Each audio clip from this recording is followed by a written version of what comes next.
Hi, I'm Dan Leonard in the East. And I'm George Whittam in the West. And this is Voiceover Body Shop. Or VOBS.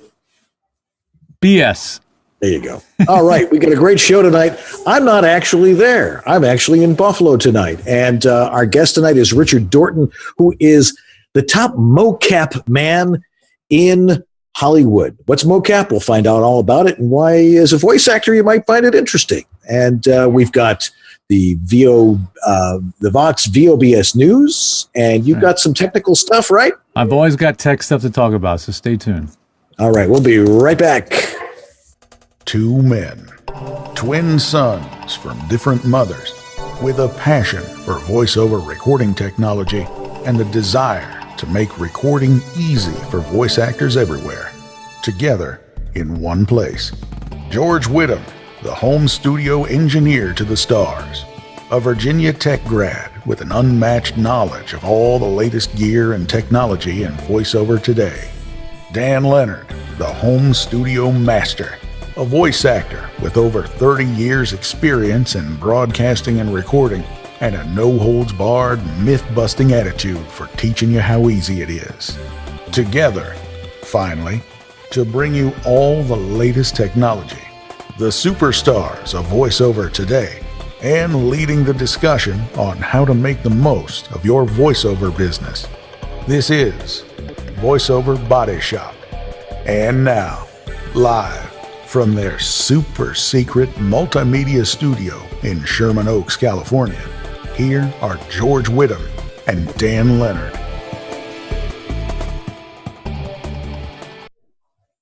Hi, I'm Dan Leonard. And I'm George Whittam. And this is Voiceover Body Shop. Or VOBS. There you go. All right. Well, here I am back in the old hometown of Buffalo for a week. It's kind of weird being back here. Kind of surreal, but I'm a Californian now, and it's kind of sticky here. Well, it's fun to have you remote. This is the first time we've ever had you far away and me in the studio. So we're going to see how it goes. But with Andrew at the switches tonight, it's going to go really well. I'm looking forward to having you. Yeah, and I know we have a live studio audience tonight. We do. We absolutely do. Shot of them, Andrew. Andrew's got a shot. Yeah, there they are. All right. Woo. There's Jay and Tim and some lovely lady. Right on. So yeah, we got a few people here because Richard brings his fan club with him. Actually, they're not just fan club. These guys are students and people that have worked with him, so they can all speak from experience about what it's like to learn MoCap.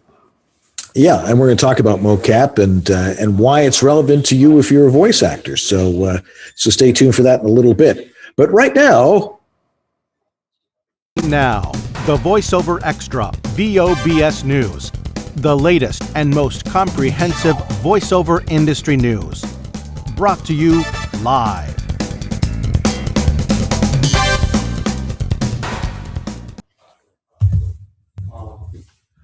all righty, here is the Vox VOBS news for August 22nd. TED Talk. Okay, everybody raise your hand if you narrate audiobooks. Okay, keep your hand up if you narrate mostly nonfiction audiobooks. All right. And keep that hand up if your narration sound deadly boring. Whoa, that was a pretty big breeze as all your hands dropped. Or at least some of you are being honest. All right. Here's what everyone should keep in mind. Narrating nonfiction does not mean non-acting. In fact, many will argue that making nonfiction audiobooks consistently interesting is more challenging than narrating a fiction story. Now, if you still don't mind playing along, raise your hand if you viewed a TED Talk online, or at least heard about them. I know I have. They're actually, Marcy actually listens to those at night when she can't sleep. Whatever. Anyway, TED stands for Technology, Entertainment, Design, and people with something unique and important to say are invited to speak at TED Talk conferences globally. Now, you can catch them online as well as some of these talks become hugely popular, not in small part because of the speaker's ability to hold the audience's attention. In a new article in VoiceOver Extra, Sean Pratt, an acclaimed and prolific narrator of nonfiction audiobooks, details how he uses the TED Talk concept to keep his narrations conversational, funny, insightful, animated, and relaxed. First, he says, determine if the book you will narrate is first-person nonfiction, where the author relates to the topic on a personal level, or second-person nonfiction, where the author addresses the reader, for instance, telling readers what to do. Then prepare for the narration as if you'll be walking on stage addressing 50 or 50,000 people. The book essentially becomes your talk, and you want to be engaging, enthusiastic, and entertaining. There are many more aspects of how to do this, of course, but this is a start for your new thinking. Now, you can find more in this article and many hundreds more on voiceoverextra.com, your daily resource for voiceover success. Yes. Thank you for that, Dan. Yes, and if you're hearing some talking in the background, it's because we're at Marcy's cousin Judy's house, which is a very nice house. Dan, you're being a very good husband, cutting away from the show to have a party with your in-laws. Very smart of you. Well, they all left. Okay. It's 9 o'clock here in the East. Now it's suddenly, I got somebody sleeping on the couch over here. It's a school night. Table. Yeah, it's a school night. No, it's the middle of summer here. It's a school night where I am. I took my daughter to her first day of first grade today. Woo. Ooh. Yeah, man. Very cool. That was pretty surreal. But she was ready to go. She was very happy to be there. No problems, no tears, no stress, no clinging. She was ready to rock. Yeah. Well, if you don't get away with without the clinging, you're ahead of the game. Yeah. No, we did really well. We're very lucky to have a kid who's that ready. I was going to talk what's going on because it kind of ties into what we're going to be talking about tonight, because the topic of headset mics or head-worn mics came in. You'll see a clip later of Richard in action doing some MoCap, and there's also a really cool clip online. If you type into YouTube, Cumberbatch. What's his name? Why did I forget it? Benedict. Thanks, Benedict. Sorry, Benedict Cumberbatch. You'll find a shot of him acting MoCap, and then you'll find a shot of him acting the lines with a microphone on his head-worn mic, but he's still physically acting the lines. It's really, really interesting. So it's like physical voiceover. I don't know how to describe it, but in order to be able to do something like that, you got to have a head-worn microphone, because in the world of filmmaking, you have the luxury of having somebody who's trained as a boom operator following your movements around as a mic, with the mic. Can you imagine how awesome it'd be in your own studio if you had somebody who was always keeping the mic at the right placement on your mouth at all times while you're sort of acting out the lines using body movements? You know, maybe one day you're a little bit further, a little closer. Well, we can't do that yet. We don't have like this amazing robotic microphone arm that always keeps the mic on you. That could happen. But for now, we could definitely use a boom mic that attaches to your head over your ear, or one that attaches to the side of your headphones. And there are some microphones out there whose quality now is, I'd say, up to par. I do plan on doing some tests on some of these mics. B&H is going to send me one of these really high quality DPA brand headset microphones to try out and see if it's quiet enough. I'm not worried if the quality is good enough, because I know the quality is great, but is it low enough noise so that we can record a good sounding voiceover track? The best one I've seen so far has a signal to noise ratio of about 68 dB, which should be good enough for most voiceover work. I think it's pretty rare that anybody with a home studio can get as much as 68 dB of dynamic range. What does that mean? That's the quietest thing the microphone can hear before it just sort of turns to noise, and then to the loudest thing that it can hear before it turns to distortion. So a mic with a signal to noise ratio like that should be able to capture voice really well. And I'm thinking, you voice actors doing audiobooks, anybody doing long form, and now, of course, MoCap, this is going to be a kind of a mic that we might start looking into using more. I'm just thinking how great it would be for, as a voice actor doing an audiobook, to be able to put on a mic onto the ear or onto their head, whatever kind they like to use, and always know that the mic is in the right place. And from day to day, week after week, the microphone is always exactly where it belongs. So they get consistency. It makes it easier for them to do punch-ins or do pickups. And you know how some of these audiobooks can drag on and on and on. And you might get pickups months later after recording the chapters. So to be able to just know the mic is always in the right place, I think would be huge. So I think that's a real big advantage of having something like that. So I'm looking forward to trying one out. I might be able to bring it on the show too here, and we can try it out in the booth. It's so funny because when I'm asking about microphones for this use, they always say, you're going to use it for this, this, this, this, and this. And I go, none of the above. I tell them we're going to use it in a booth, and they're thinking, what the heck are you thinking? Well, this is what I'm thinking. The capsule on this microphone is fantastic. If anybody saw Les Mis, the new Les Miserables film, the production, all of that stuff, all of the singing, all of the dialogue, everything you heard on screen was done with a microphone, a micro dot, extremely tiny microphone, and you're hearing them doing it real time. So you can tell the quality is definitely there. Yeah, so yeah, you can. Yeah, I mean, you could see the mics in the movie, but it definitely did capture them as it's made it sound very real. Some people were very critical of it and stuff, but could you see them? Could you see mics in the movie? Oh, absolutely. Oh, really? Yeah.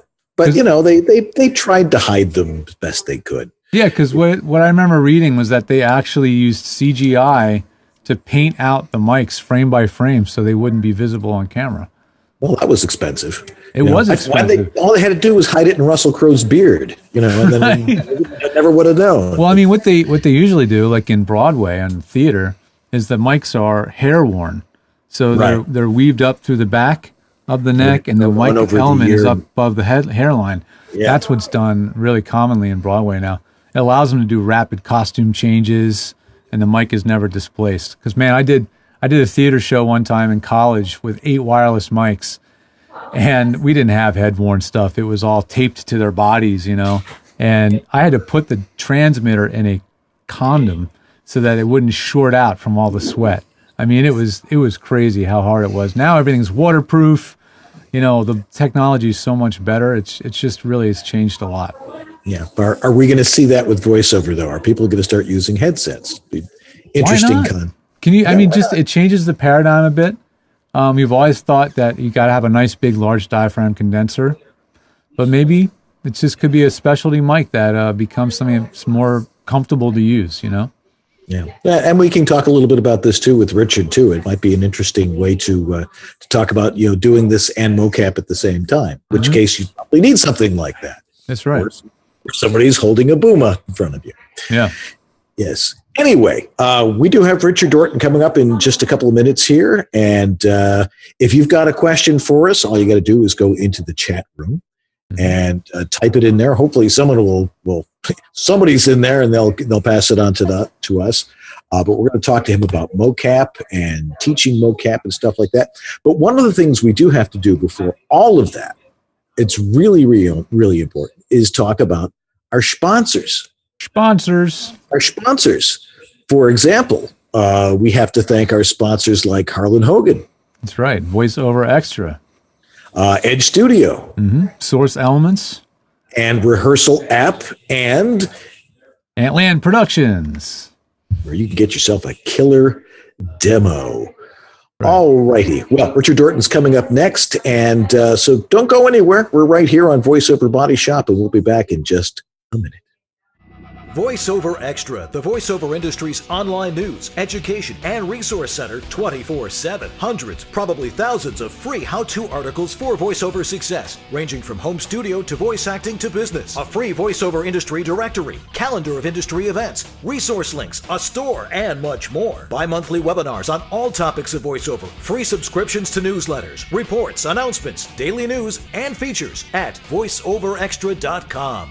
Hiya, VO friends. You sure you ain't booked a VO gig in 7 years? And your demo is so old that you can hear the clicks from the stock music records? and you hear so much tape hiss that you run to the sink to see if the faucet is running, and the engineer used so much echo on your voice that it sounds like it was recorded in the Grand Canyon, and the scripts seem a bit dated too, advertising the new and improved 1938 Plymouth Road King? Is that what's been troubling you, Bunky? Well, lift your head up high and take a walk in the sun. Your demo can be killer, too. Just contact Uncle Roy at atlandproductions.com and book yourself a shiny new killer demo. Show your stick-to-itiveness and show the world you'll never give up, never give up, never give up. That dream. Hey, everybody. Welcome back to Voiceover Body Shop. Before we move on, I do have to put a little word in for one of our sponsors, and that's Source Elements. Source Elements is the creators of and the producers of the amazing software Source Connect. If you're a voice actor who's kind of upping your game and doing more real-time voice work with studios, you're not just recording or recording on your own, you're actually working with a production, live, with producers on the other end listening, sometimes clients. Source Connect is pretty much the biggest option out there in terms of they've been around the longest. They're in the most studios, I'd say, at this point. And it's probably the one you're going to be looking at if you're working at the ISDN kind of level of voiceover work. ISDN is getting harder to get. It's getting more expensive. And it's actually kind of getting less reliable. So Source Connect is a really great backup for ISDN. And nowadays, I'm starting to hear of ISDN being a backup to Source Connect. So if you're interested in having something like that in your studio, if you've never needed it yet, maybe it's not time to buy, but at least get a demo. You can go to sourceelements.com, source-elements.com, and you can get a 15-day free trial of that software and give it a shot right away. They also have their Source Connect Now software, which is still beta. It actually just runs on Google Chrome, and it's totally free. You can start using that to connect with clients and have them listen in on your sessions right away. Just send them a link. SourceElements.com. Thanks a lot for your sponsorship of VOBS. We'll be right back. Learn the latest in voiceover technology, business, and good old-fashioned acting. I really like your bracelet. It's awesome. Hey, Paul, where did you get that watch? That's really cool. And a hamburger with no cheese, please. Every Monday, 9 Eastern, 6 Pacific, only on voiceoverbodyshop.com.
To suck her slavering jaws into our sacred genitals! Kill her! Wipe her out! I say again, this is no time for weakness! Arise. Arise and be glorious! This is my destiny!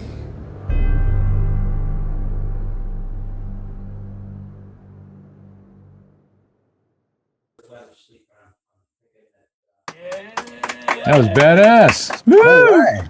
Here we go. We got Richard. How you doing? I'm doing great. Thanks for coming in, man. My pleasure. Well, we got Dan here. Dan's going to be checking in too from all the way over in Buffalo. But while I'm here, I wanted to say thanks for coming. We can see the top of Dan's head. That's pretty good. Thanks a lot for coming in, man. I know your world is...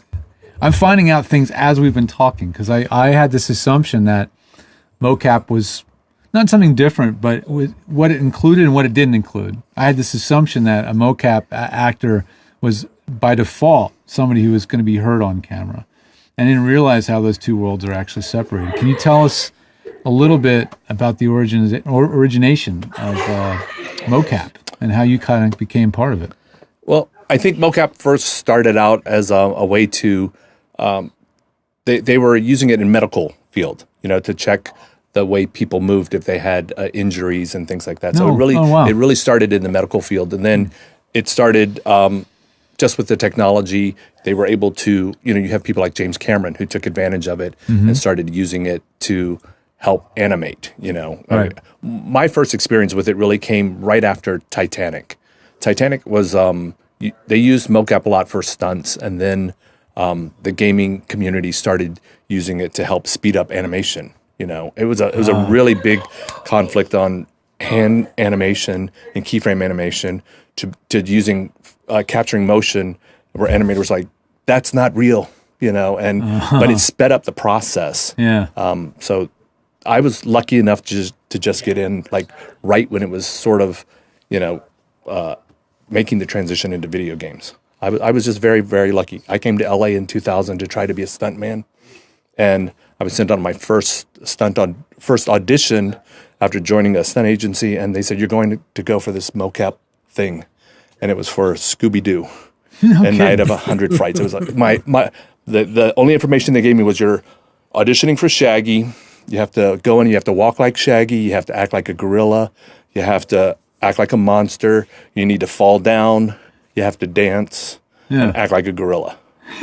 And so that was it. That's what you knew. That's all I knew. And I showed up in a room full of stunt guys who were like, what are we doing?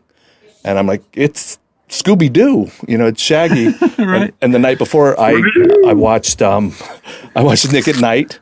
I downloaded some pictures, and I brought it in, and I shared it with all the guys. I'm like, oh, look, this is what Shaggy looks like. I actually, since I was new to LA, I wore a red T-shirt and green pants like Shaggy. Yeah, I showed up kind of dressed like him, and I shared all my information with people because we didn't know what to do, and everyone went, "You go first."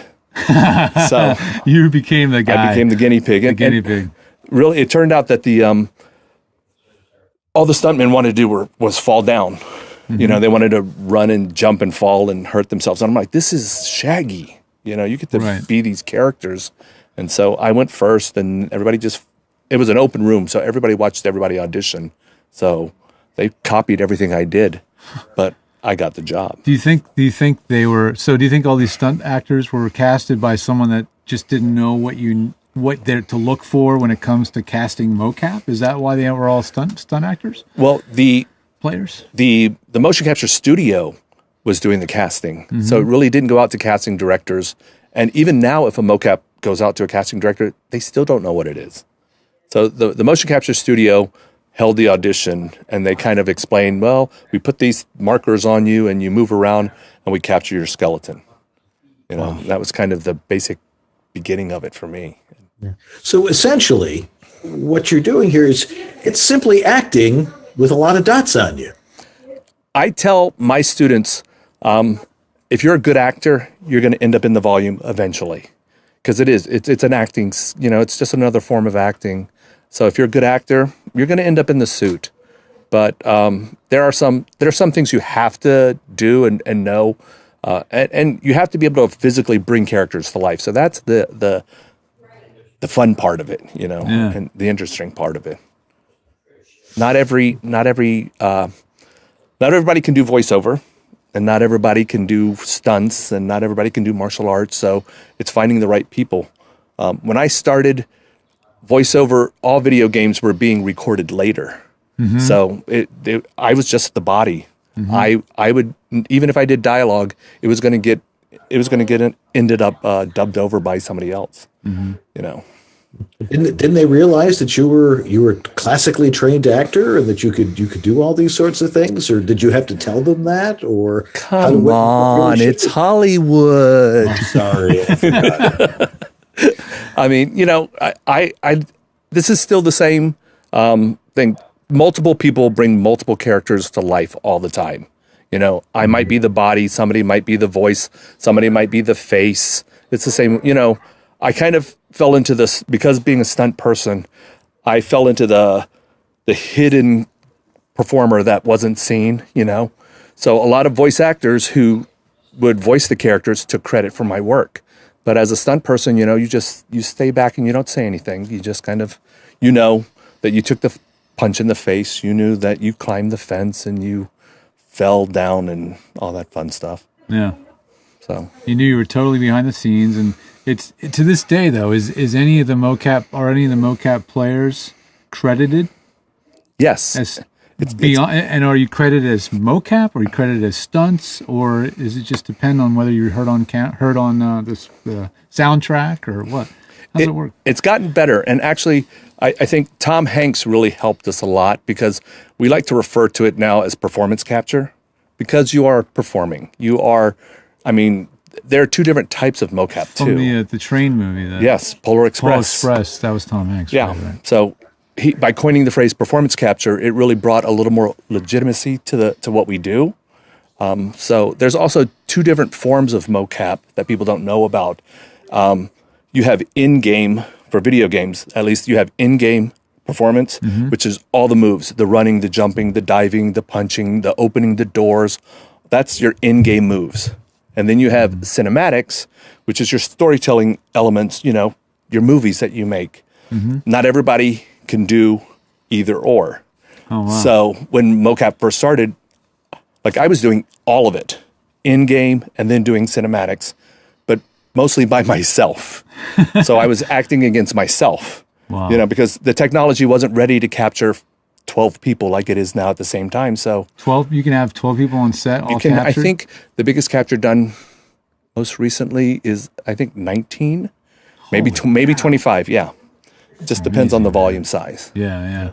So there was a very interesting scene in a very popular program, Mozart in the Jungle, where they had all of these conductors dressed up for doing a MoCap thing, and they end up having this huge fight on the set, and they're all wearing these MoCap uniforms, so people got to see what that was actually like. No one saw what they were actually doing in the scene or what the scene was, but I haven't seen that. Oh, well, you've got to watch. It's a great show. I mean, I like that show. There's a lot of great shows coming out of Hollywood on Netflix that that was actually on Amazon. But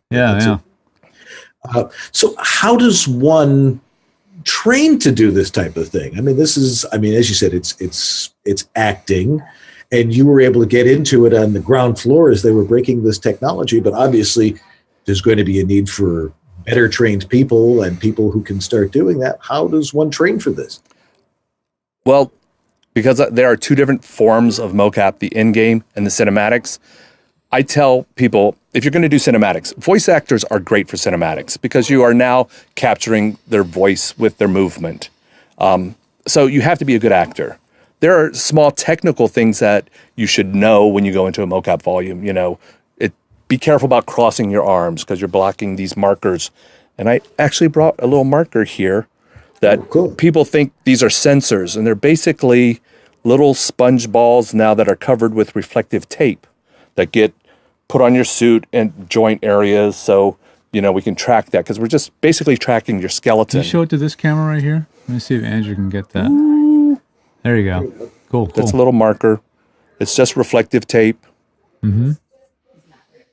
How many? I guess the number they put on you is kind of determine how much detail they can capture. Yeah, I mean, different studios have different techniques. Yeah. Everybody has their own way. Usually about 65, 68 for your body.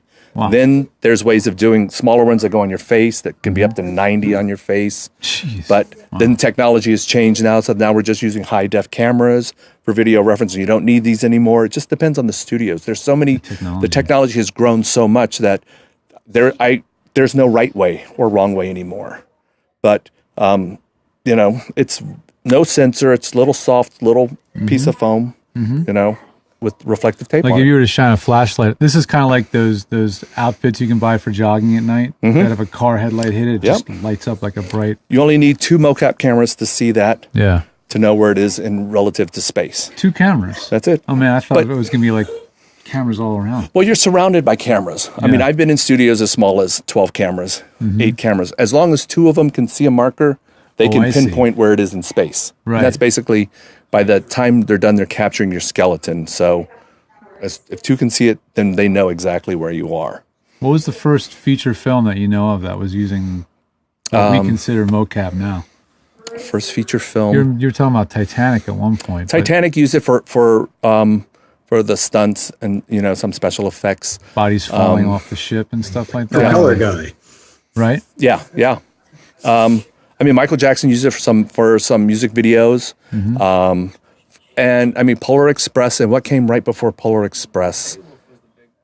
Beowulf came after Polar Express, but they were able to capture more people, and they learned a little bit more about the technology too, because that's where the whole term of Uncanny Valley came with I was Polar going to say, Express. that was the word I was looking for, Uncanny Valley.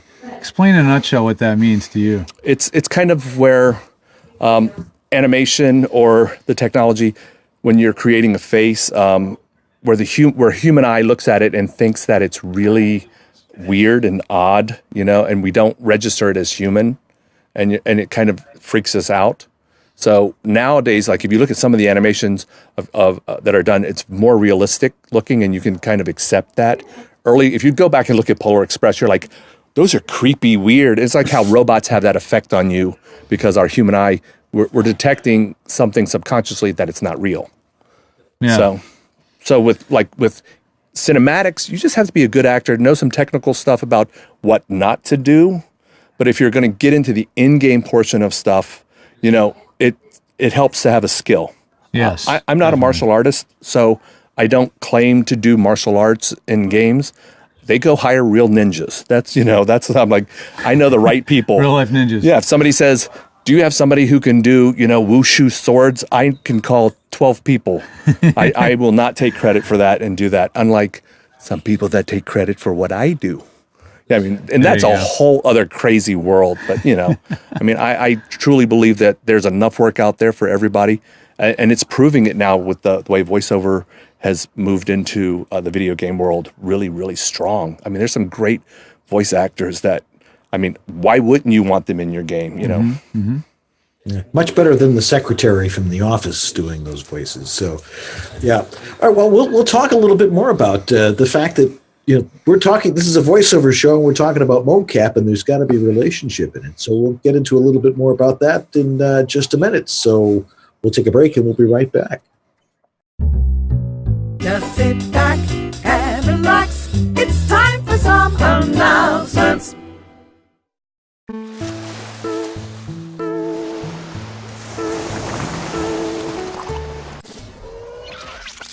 Every Monday, 9 Eastern, 6 Pacific. Voiceover Body Shop. I love when they talk BS about you.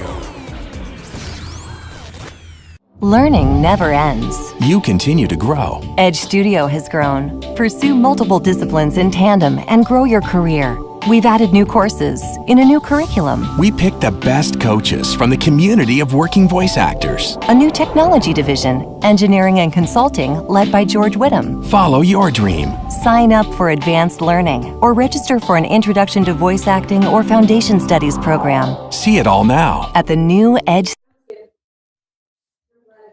All right. One of the things we're talking about acting tonight, I mean, really severe acting. Well, not severe acting, but real serious acting. It can be severe in some cases. But, we've been telling you about Rehearsal Pro, the app for actors.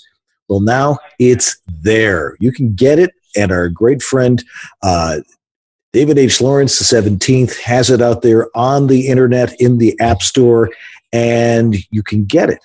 And it's really fabulous. And the thing is Rehearsal app is in the Apple Store, and they approved it very, very quickly, so it must be a really great app. Now, it has over 150 new features and options, all designed to make the industry standard rehearsal app even more valuable to the professional actor. And by the way, kids, that's what we do as voice actors. We are professional actors. And that includes, this is one of the great little things that Rehearsal app has. It includes a smooth as silk voiceover audition submission function. So to get this great app and check it out and see how well it works for, not just for learning your lines, you know, if you're doing a lot of on-camera work and stuff, but you can see how it can also help you with your auditions. Visit rehearsal.pro, not .com, rehearsal.pro. That's rehearsal.pro, or search for Rehearsal app in the App Store. Be off book and book more work with Rehearsal Pro.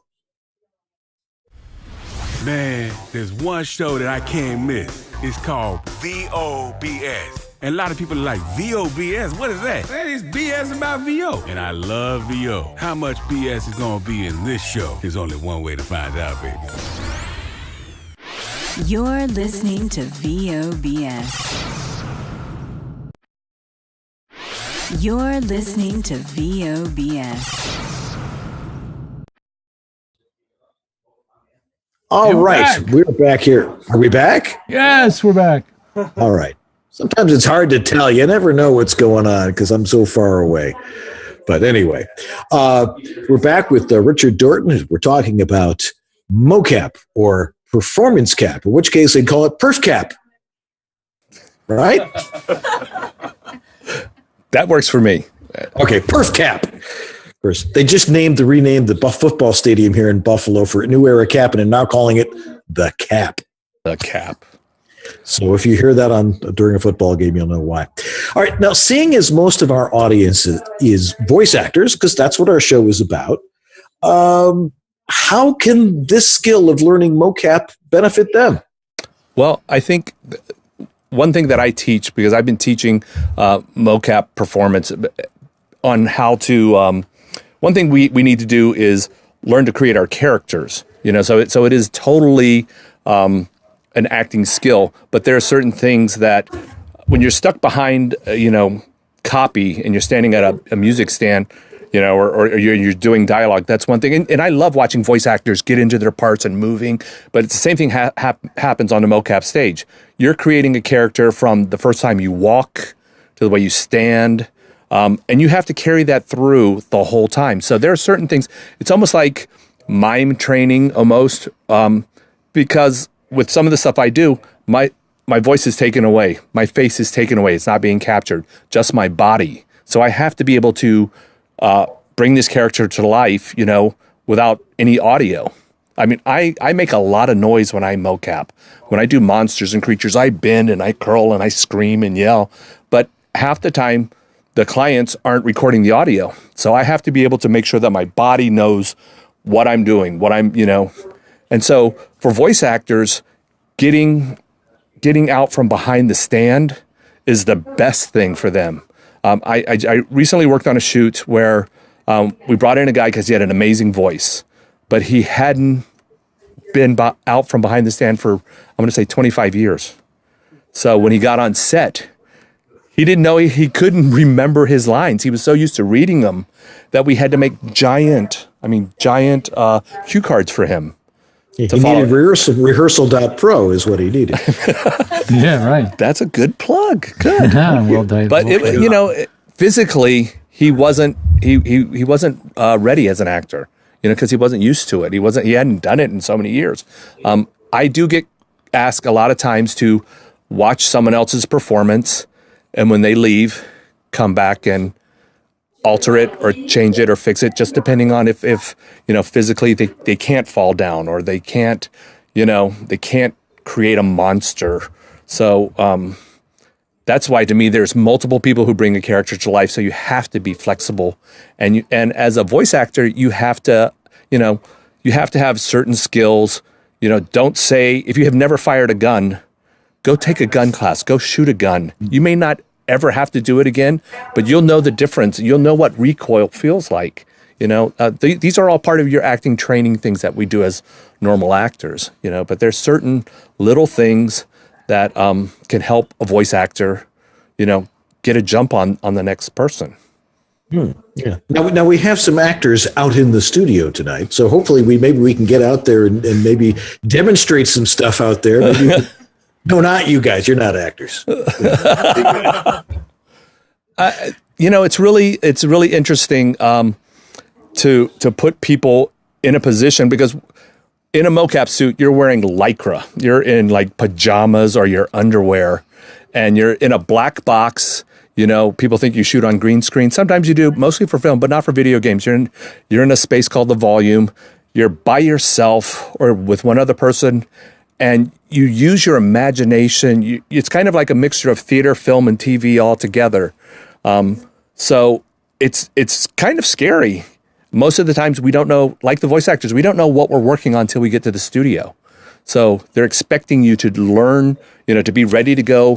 As an actor, your improv skills have to be on par. You have to be ready to make up stuff, because a shot list may say, guy punches someone in the face, and they do 3 takes. And then they say to you, how would you punch him in the face? So you get a chance to mix it up and change it up.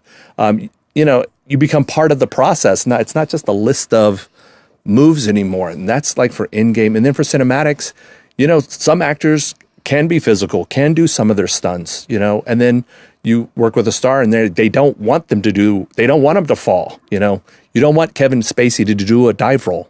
He doesn't need to. So Richard, watch that. Kevin Spacey leaves, I do the dive roll, and they blend it together. So that also leads into some of the issues with whose performance it is, what performance it is, and then that ties into what happens with the unions and contracts and residuals that don't exist for games and things like that. Right. Yeah. Well, that may all change soon. Who knows? Now, this is a skill for someone who may have access to this type of technology where they're using it. What about, the majority of our audience, which is not in Hollywood? Is it something that you're going to start seeing in a lot of other places? Obviously, they do it in New York and maybe some other major broadcasting and production places. But is this something that you think will start to get around to much more places? Well, I think with the way technology has grown, I'm finding that you don't have to have a mocap studio anymore. There are a lot of VFX houses that have built their own studios. The technology has come down in price. You can capture motion capture with your Xbox 360 in your own house. Wow. You can do it with your phone. That's now. True. There's so many different apps. So I think people will start to piece together their own systems and do their own mocap. I mean, I have friends who have done short films. You don't need 12 cameras or 96 cameras anymore depending on what you're doing. So it's all over the place. I never thought about it, but now mocap is something built into Snapchat, sort of, right? Yeah. The ability to show like a dog's tongue coming out of your face in real time that follows your face. Isn't that kind of a form of mocap in a way? Well, it's animation that's already pre-canned. But it's somehow attached to your face. There's there's this new technology that's happening, with real time, where you can capture facial movement real time on a character, a Hellblade. The examples, if you look YouTube Hellblade, you mean you can be captured into the game as you're sitting there playing the game? You're filming you as your face is moving, as you're performing, all in the game engine right now. But on top of just like doesn't happen right away. On top of that, the studios are investing a lot of money into the actor. So I say you have to be good at what you do. You have to, before a studio drops a couple $1,000s on you to send you to get scanned, to get you, do all this other stuff. You have to be a good actor. So yeah. I mean, this is what I'm talking about. Look at this. I know you guys can't see it on camera. Maybe I can figure out how to turn it around so you can see it. But I'm actually triggering the tongue with my mouth. Yeah. I'll put a clip of that in the. I mean, this stuff is in a dumb chatting thing. Exactly. It's not even. It's just purely a game. it's happening everywhere. So I think people will start to learn that, hey, especially for special effects in movies and short films and things like that, they're going to start to be able to do their own stuff. I worked with a company who gave me a suit, Perception Neuron, and they gave me a suit, and it's an external kind of like a exoskeleton suit where the sensors are actually built into it. Yeah. So I'm not tethered to anything anymore. Keep talking. Right? I'm going to put you on. I'm putting the suit on you right now. So that's completely. You can see it there. Yeah. Can you see it? It's completely. Here we go. Wait a minute. That doesn't look good. Do I have ears too? There we go. Just open your mouth. So. Okay, I'll just keep. Okay, that's not mocap. All right, fine. But I mean, that's where it's going. Like if you can do that with a phone, imagine what you can do with a video game where your camera is filming your face and your face is mapped onto your player. I mean, that's going to be. I'm going to want to start gaming again. Exactly. You can do that. You'll be able to do that on your Xbox. You'll be able to do that on your PlayStation, and that's the whole new thing of where technology is growing. So it's going to be everywhere. So yes, you can find it. If you build it, they will come. No doubt. Sounds cool. All right, so now you're teaching this. Where and how are you doing this? And are you doing it online? Or are you doing it obviously in physical classes too? Yes, I was lucky enough to hook up with the MoCapVaults.com. Oliver Hollis Lake is out in London, and he's kind of like my. I don't want to say doppelganger, but he's done almost as many games as I have, in Europe. So he started teaching some beginning mocap classes because he felt the need. And, we're not getting any younger, and I'm getting tired of getting punched in the face, and falling down.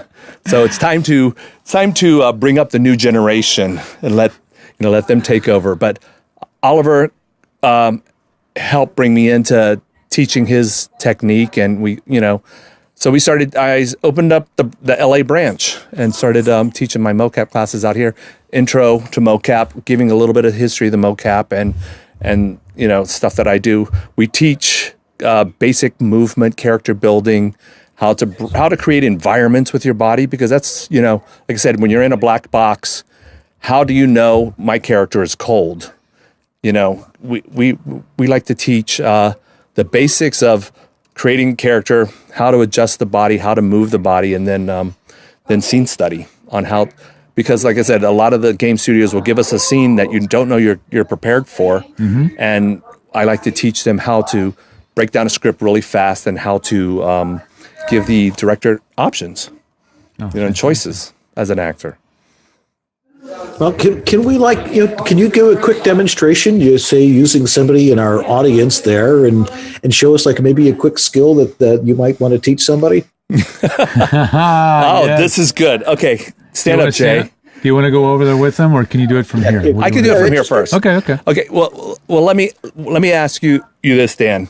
If I said create a pirate, okay? If I need you to create a pirate, what is the first thing you would do? Arr. Exactly. Now, what if I'm not capturing your face? What if I'm not capturing your voice? How do I know that you're a pirate? Well, then you would go, arr, or something like that. But I'm not capturing your face, and I'm not capturing your voice. What do you do physically? Jay, stand up. Camera on, Jay. Jay Preston, ladies and gentlemen. There he is. Awesome. Raise up the cam just a little bit. There we go. All right, we're good. But, okay, so let's say he's a peg leg pirate, How is he going to... If I'm not capturing his face, if I'm not saying he's a pirate, physically we need to be able to look at him and watch him move and watch him, act. So give me a peg leg walk, right? Oh, look, I'm way off screen now. This theater sure is small. I don't smell bad. You don't smell bad. There you go. There's another shot. Hopefully I have a bum leg. So. Well, one of the like something like that, peg like pirate. When we do our classes, I make students wear a mask so they can't and they can't talk. Oh, wow. So physically, I ask them to bring their pirate to life first, and then I jump in and I make corrections and things like that, or I give them suggestions of what might help them. If you knew, other than putting a parrot on my shoulder, but if I tie a bandana on my head, even if I physically adjust an eye patch or something, then all of a sudden you're like, oh, now I see what he's doing. A lot of times with that particular character, if we do that example, people guess angry janitor. I don't understand why, but angry janitor seems to be a really good description. And a lot of times people will guess, what the action is, but they still won't tell me who the character is. Mm-hmm. So that's the thing that I try to teach my students is be very, very specific on the characters you create, because now that you've tweaked them and you've honed them, you have to be that character the whole way through. There's also a lot of people like to imaginary props pop up everywhere. Look over there. Like, where did the binocular come from? And then they'll do this. I don't know. I don't own many binoculars that separate, and Right. disappear in your hand. And, so I teach specific things like that. If you're going to pull out the binocular, and look, and you got to put it back. And there are a lot of tricks that we use because we don't get to use real props sometimes. Guns are made out of broomsticks.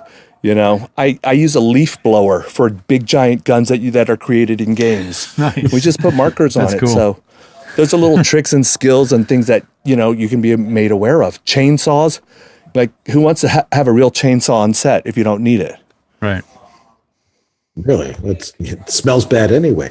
We got a great bunch of questions from our audience, and one of them was actually mailed in earlier by our number one donor and great friend Eric Aragoni. He goes, "Here's a question: There was an article in the trades at the end of June about a district court judge blocking the use of MOVA and MovaTech by all licensees until further notice. How has this affected the use of performance capture since? Thanks. Eric Aragoni." Well, I think on that particular project, and facial capture technology is really expensive. That's the one thing people need to know about MoCap. It's really expensive. The data that's captured for your body is usually charged per second. So imagine, if you're renting a studio for $10,000 a day. Mm-hmm. That's nothing compared to the character seconds that the client is paying for. So if I do a move that takes 5 seconds, boom, they're paying for that 5-second move at $25 a second or something like that. Imagine capturing 300 moves, how expensive that becomes, because some of the moves are now, especially in cinematics, could be a 2-minute scene between two people. Yeah. So now you're paying for my move and they're paying for your move at character seconds. So that's one thing. Now we get into MOVA where we're doing face capture. And that particular project it's a private problem within the company on how it was sold. So that's expensive. They've already captured their data, but they're not allowed to use it. So wow. It's affecting the companies that have already bought into the system, but there's other techniques. There's other companies out there that could do the same thing. It's just now, it's a money thing, Mm-hmm. Dan? Well, Dan's doing something else right now. So I will say we're going to take a break because we're going to take a break now anyway. And we'll be right back with a lot more audience questions with Richard. Thanks for coming, man. Thank you. VoiceOver Body Shop. Learn the latest in voiceover technology. Learn how to get rid of that. VoiceOver Body Shop. 9 Eastern, 6 Pacific on VOBS.us. VoiceOver Body Shop, where you can learn everything from mic technique to how to market your voiceover business to acting your way out of a wet paper sack, which is my favorite, by the way. Thanks for joining us once again for another episode of Voiceover Body Shop. Fighting broke out overnight for Sundays. And what do you want to watch tonight? I don't know. I mean, the same stuff's always on all the time. Oh, I am so sick of American Pickers. What about VOBS? Yes! Oh my gosh, you just read my mind! That's perfect! I want to watch it because you know why? They've got the best BS about VO. VOBS, Mondays, 9 Eastern, 6 Pacific, on VOBS.us. All right. You know, one of our best sponsors is a great guy by the name of Harlan Hogan and his website, voiceoveressentials.com. Now, we all know what he does. He has the best stuff you could possibly need for voiceover. If he doesn't have it, you probably don't need it, as Garrison Keillor once said, or said many, many times. But the most important thing about his website is it's not just for voice actors finding stuff. He now has some great clients, big-time corporations, who also get their stuff and advice from Harlan Hogan at voiceoveressentials.com because they know what a great site it is for getting all the right stuff to do voiceover. Because we're not the only ones doing voiceover. There are, there's some corporate weenies out there that need to have good sound capture and things like that, or they're doing their e-learning, or they're doing it on site instead of hiring us professionals. But they are buying the stuff from Harlan Hogan, and they are asking him about what is the best stuff to use. So it's really important to know that he has the best website for voiceover equipment out there. So go on over to voiceoveressentials.com, where you can get great stuff like the Portabooth Pro and the Portabooth Plus and the Harlan Hogan VO1A voiceover signature series microphone, completely designed specifically for voiceover, not for doing MoCap or for doing, what do they call that thing where the change the tone of your voice or anything like that. You're not singing into this mic. It's designed for doing voiceover. And he also has some great books on voiceover by the best authors talking about voiceover teaching technique. So go over there and buy his stuff because he guarantees it. You don't like it, which is absolutely impossible. But if it does happen, send it back. He's really good about returns and things along those lines. So go over to voiceoveressentials.com. The easiest way is to go to the bottom of our page that you're watching the show on right now and click on the picture of Harlan talking into his voiceover Pro booth, and it'll take you right there, and he'll know we sent you, and that's the most important thing. So thanks, Harlan Hogan and VoiceOverEssentials.com, for being our sponsor for the last 5.5 years. You're our buddy, and you make this show possible. Are you confused about how to set up and maintain a professional quality voiceover studio? No wonder. The information out there is mostly mythology. This is the best microphone to use. You'll have to have a preamp. You need a soundproof booth. This software is the best. Your audio must be broadcast quality. Consult with someone who knows the truth. Someone who's been there, in the trenches, doing voiceover for over 30 years.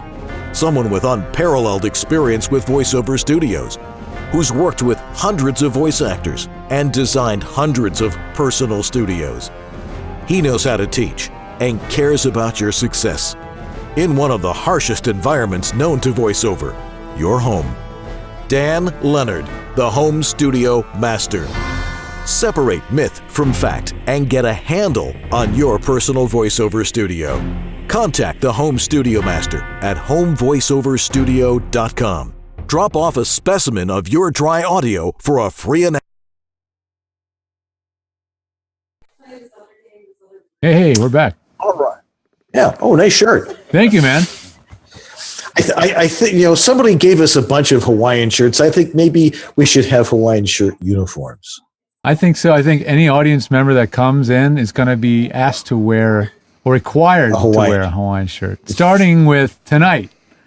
Because everybody's wearing Hawaiian shirts today in the studio. Amazing how well they all fit, is by the way. That's a nice one. That one's mine, by the way. Anyway, we're with Richard Dorton. We're talking about MoCap or PerfCap or whatever you want to call it, and we got a lot of great questions from our audience. One from Paul Stefano for Richard. He says, does Richard do any sports game? Is it any different? Is it harder?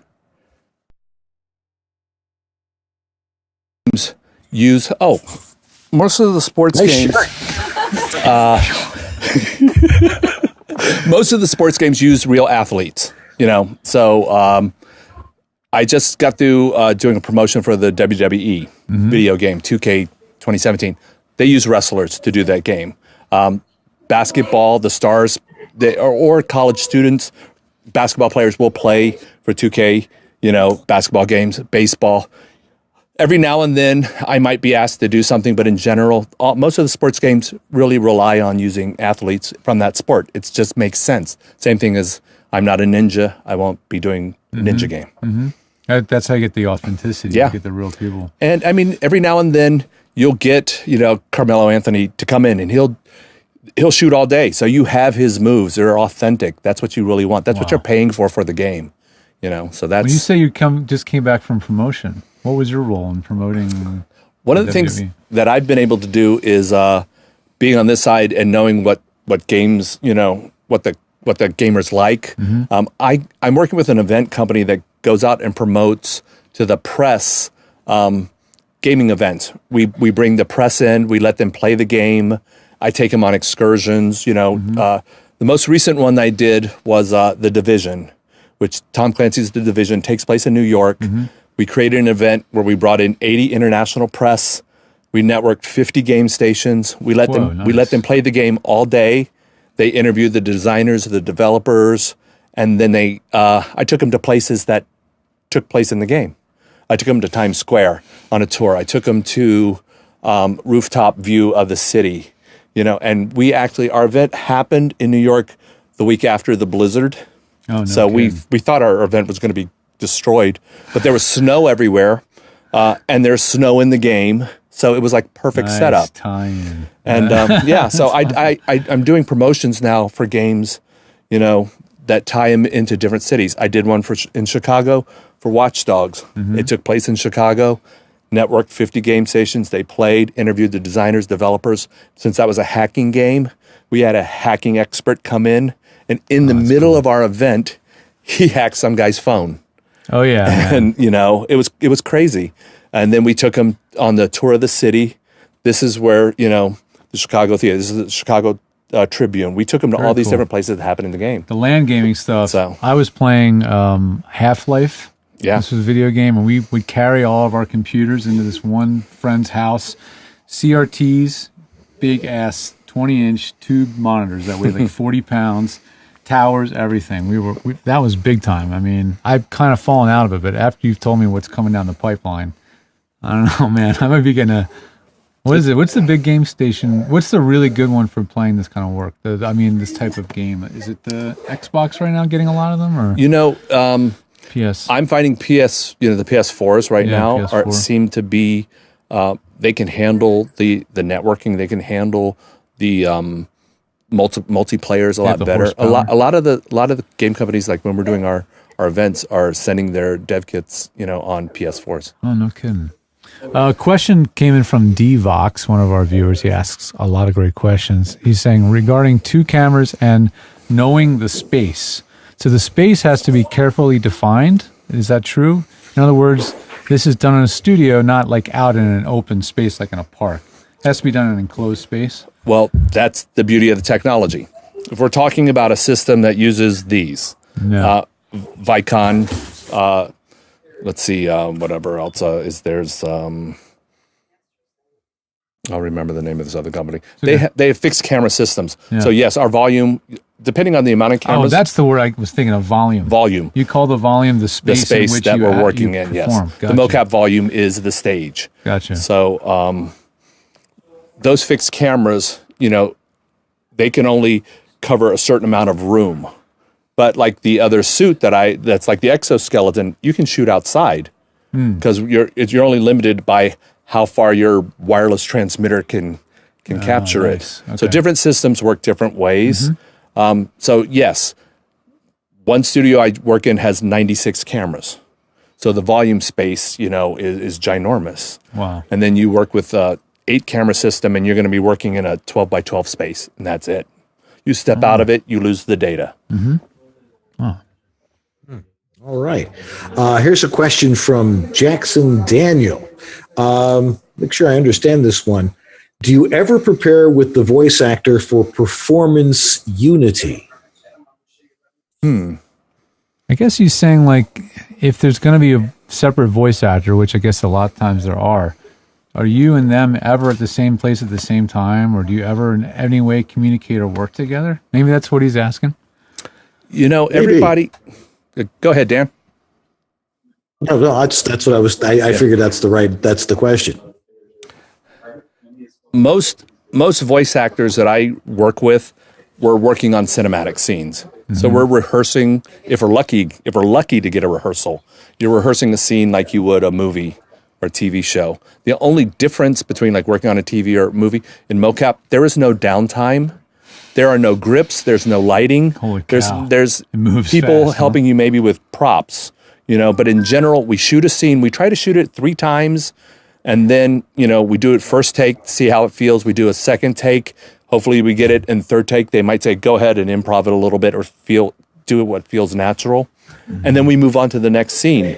We don't wait for anything to be moved. We don't go back to our trailers, So it's, most voice actors that I work with are going to be in cinematic scenes, That's really when Does I it feel like a traditional film where they're like, okay, quiet on the set and action? Or do the cameras just kind of keep rolling and they're like, all right, let's do it again. Let's do it again. Do it a third, that kind of thing. It depends on the scene, but most of the times we want to break it into cuts. Yeah. So the beauty about motion capture is the direction can happen a lot later. We can shoot a scene, and then once you concentrate on getting the best performance ever, a director can go back in with a virtual camera and move around that scene and follow you as long as your performance is always going to be the same. Yeah. Camera move might be different, might mess up, but your performance is never going to change. So, the technology, it's amazing. So that's why when you're acting, you don't have to worry about all this stuff, the camera in your face or whatever. You're just there with your partner. You do the best performance you can, and then, all the technical stuff happens later. It's all in post. Yeah. That's crazy. Reen Vogel asks, how does a person get these? Someone always asks this. How does a person get this type of gigs? Is it via an agent, a voiceover agent, an on-camera? And are there jobs like these available? I think we touched on this too, outside of LA. She came in later. She apologized, but we talked about that earlier. How are you landing these jobs? Are you doing demos? Do you have a reel? Are you doing it through an agent? How are you getting to work? For me, because I've done almost 100 games, a lot of the people that I've worked for are repeat clients. Oh, nice. I've been lucky enough that I started in, and the studios would just refer me. Richard Dorton does everything. He has a variety of characters. So from my Scooby-Doo, from the very first game, playing Shaggy and 80 villains, the studio had a variety of character stuff to pick from to show their clients. Yeah. And that's how I got Darth Vader. I was the first person to play Darth Vader in a video game because they saw my Shaggy and they saw my witch and they saw my alligator man. And then the director at that time said, oh, he can play all these characters. Huh. He can do the Darth Vader walk. So that was purely from a studio standpoint, House of Moves. They were like my agent. They just kept referring me to clients and I would just show up and I didn't know what I was working on, but I knew I had enough skill to know how to do swords. I knew how to do guns. I knew how to, fight. But I think you said you did some casting yourself. Yes. So when you do casting, are you looking at a reel? Are you looking at auditions that were taped? How are people auditioning for this stuff? Some are sent out to major casting directors, so it's out there that way. And voice agents, places like Vox have started a MoCap division to try to represent MoCap actors. Okay. So they're going to get some auditions. Okay. So that's one way.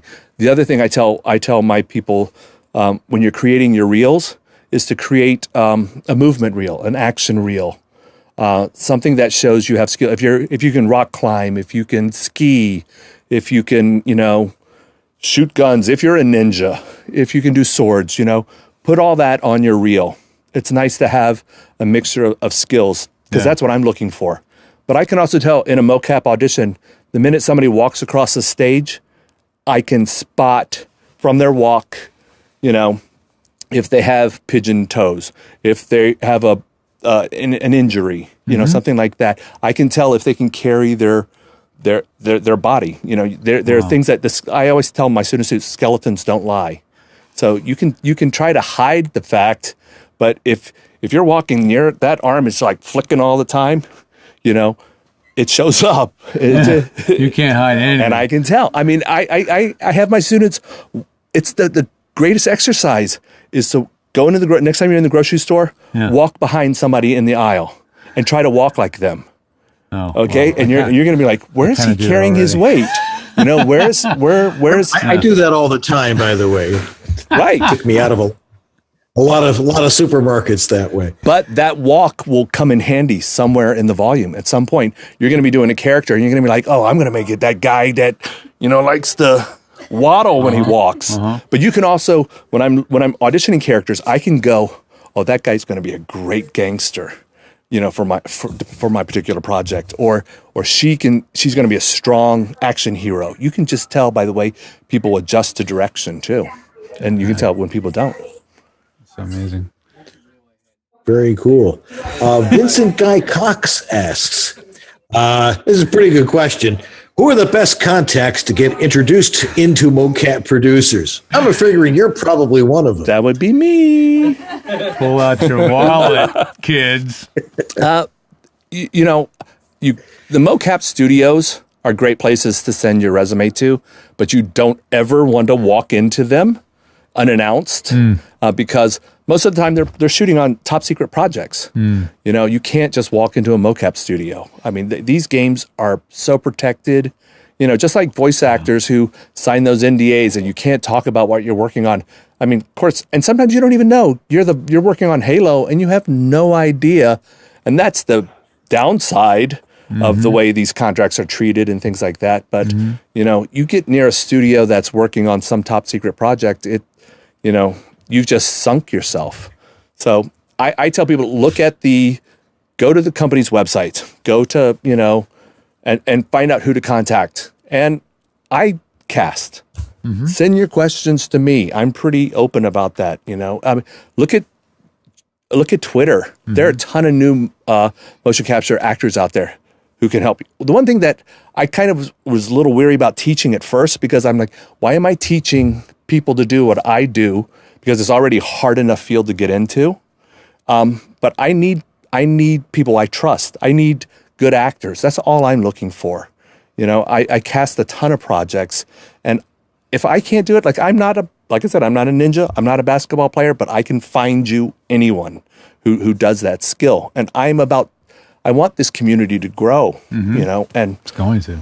I've gotten my students new auditions now and some jobs, and I feel great as an instructor and as a teacher. That's, you know, I'm very proud of my students. Oh, totally. I mean, somebody asked if this is the future of video games, and I'm thinking it's not the future. This is now. Like, this isn't the future. It's the present. Yeah. This is what's going on. Actually, and it's going to change again because of VR. Because with virtual reality now, MoCap, you're going to be able to go into a game, have an actor interact with you who's in a MoCap suit, you know, while you're, you know, in your VR headset, an actor will be outside with you and you'll be interacting with his avatar. I mean, so the work is not going to die down. Speaking of work, before we let you go, you brought a pile of stuff. Oh, just take a minute and show us some of the products that you've worked on or been involved with before you go. You know how you always say, you know you've made it when you have an action figure. Yeah. Ooh, show it to right? the camera. Oh yeah, baby. Left 4 Dead, the Boomer. Left 4 Dead is probably one of the greatest projects I've ever worked on. So the Boomer character is about 300 pounds, you know, and they were looking at maybe hiring a sumo wrestler to put in well, they don't make MoCap suits for sumo wrestlers. So I said, let me try to bring him to life first before we go through this extreme. And it was easy to shift the weight, slow him down, you know, and I got to create the Boomer. But you don't physically have to put on a fat suit. Because all I have to do is, it's just the skeleton. This is my skeleton. Just tracing a skeleton, and they can build the size of anything off that skeleton. But that's also the beauty of the technology, because before, when I first started, we only knew what the characters looked like from drawings. So now with real time, they can put the animated character up on screen. You can see what it looks like. They can drop your skeleton in him. Then you can move. I mean, if you think about like the Warcraft games, those soldiers are wearing armor with giant spikes on them, and if you raise your hand, you're stabbing yourself in the face. Right. So now in real time, I look at the character and I go, okay, can't raise this arm this way. I can raise it this. So that's the beauty of learning how to move. Huge. The axe is 18 feet long. So you got to be careful. You have to learn how to use the weight and things like that. So that's really interesting. But having an action figure is like been a dream. So you made it, man. I made it. Congratulations. I made it. And for voice actors, this is a trick that I use that here's just a few titles. I was the original Red Dead Revolver. Star Wars Force Unleashed 2, worked on the final cinematic. I knew who Darth Vader was going to kill. But one of the big things that I do on getting copy of your work, it's really hard, because a game takes 2 years to make. They don't remember, you're not working with them up until the last second, and you're like, I want a copy of the game. And most game companies don't, want to give you a copy, or they forget, or they move on to the next game, and the animators have moved on to the next project. What I like to do is I ask for a copy signed by all the animators. All the people that work on the game. So That's usually I get autographs from the whole team. Yeah. And then I get a free copy of my game. That's a nice trick. So it's one way. Nice, man. Dan, what do you say? Yeah. I think it's time to wrap things up into a nice tight little bow. Yeah, We're man, actually looking for a cell phone here, believe it or not. But, hey, it's reality TV. What can tonight? Thank you.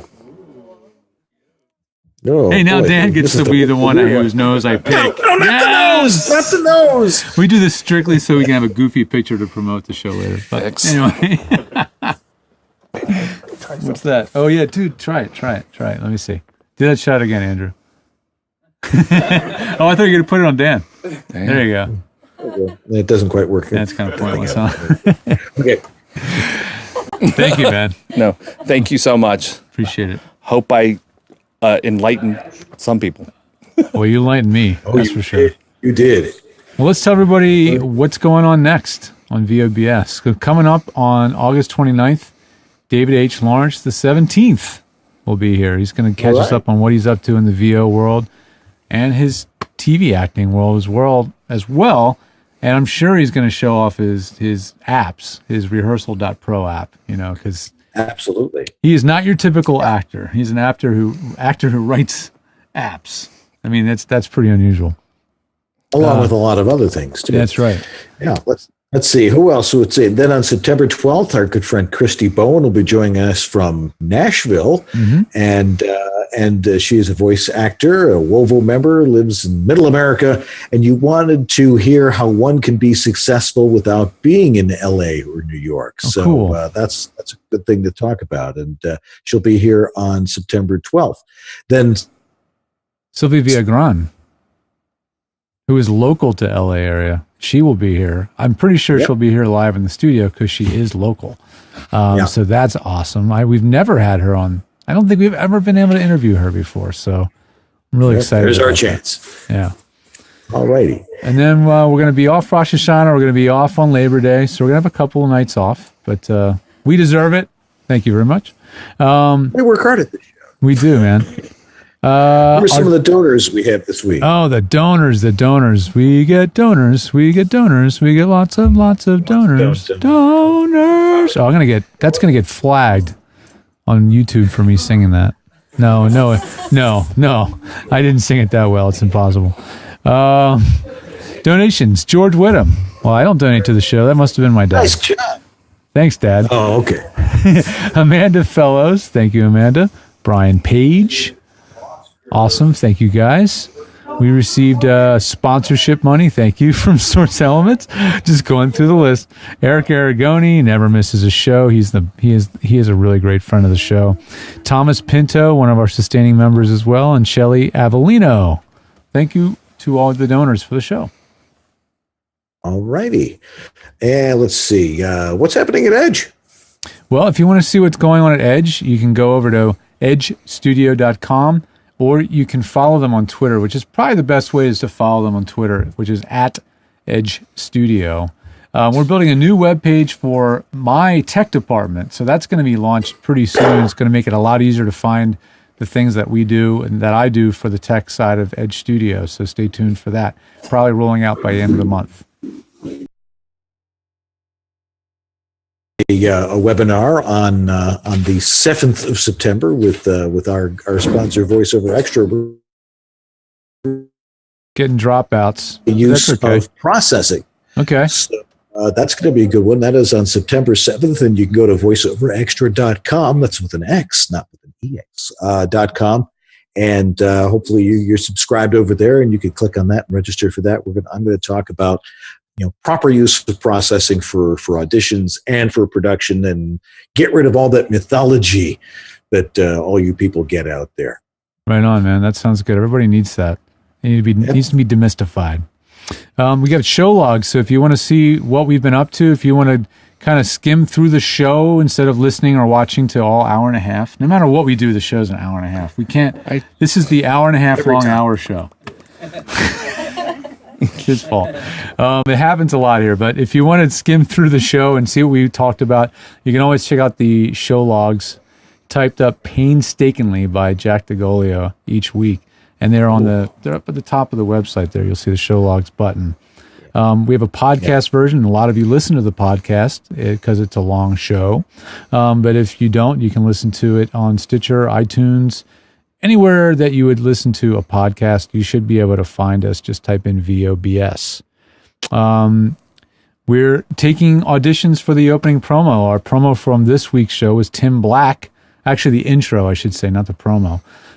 So if you want to have your voice on the intro to the show, just do what they did, which was transcribe the script. And if you email us, we might be able to dig it up to you and send it to you. And time out the lines, read along, try to get the timing right, and then record your own track. We'll edit it in and we'll show it at the top of the show. It's a cool, fun way to practice voiceover in a real life environment and get it heard on our show. Absolutely. And if you want to be in our studio, like I would like to be right now, only I'm not. I'm still here in Buffalo.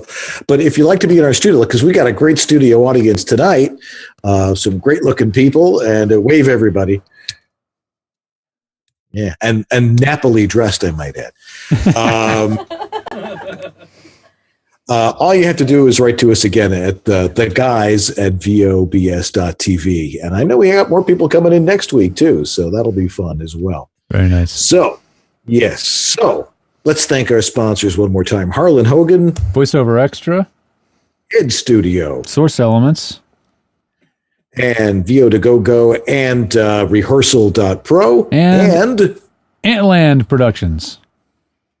For providing an almost uninterrupted live stream and bandwidth. Dan's had a few little dropouts here tonight, but that's certainly not their fault. So thank you guys. Thanks to Dan's family or in-laws or whatever who let him do this tonight. It's my wife's cousin's house. Thanks to Dan's wife's cousin's house for letting Judy us and Ed, take over. Take over. It's really nice of them. And our producer Catherine Curden for getting Richard in here. Thank you.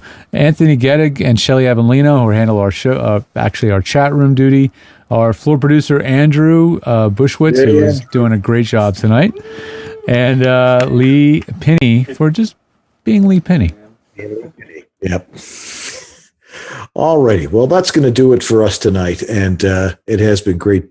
It's kind of surreal being back here in Buffalo, but I'll be back next week after FAFCon, which should be a lot of fun. Any of you guys going to FAFCon?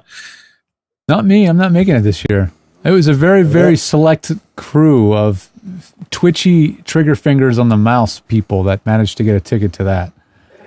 It was like getting the A seats on Southwest, Right. but, which I actually got once, but that's kind of cool. Anyway, that's going to do it for us this week, and we'll see you all next week with a great guest. And remember, if you want to get on the show and be in the audience or send in a question, because George and I love to answer the tech questions, it's theguys@vobs.tv. That's going to do it for us tonight. I'm Dan Leonard in the East. And I'm George Whittam in the West, as usual. And this is Voiceover Body Shop. Or VOBS. Latency. I'm blaming it on latency. Good night, everybody. Good night, everybody. Thank you for watching. Thanks for joining us once again for another episode of Voiceover Body Shop.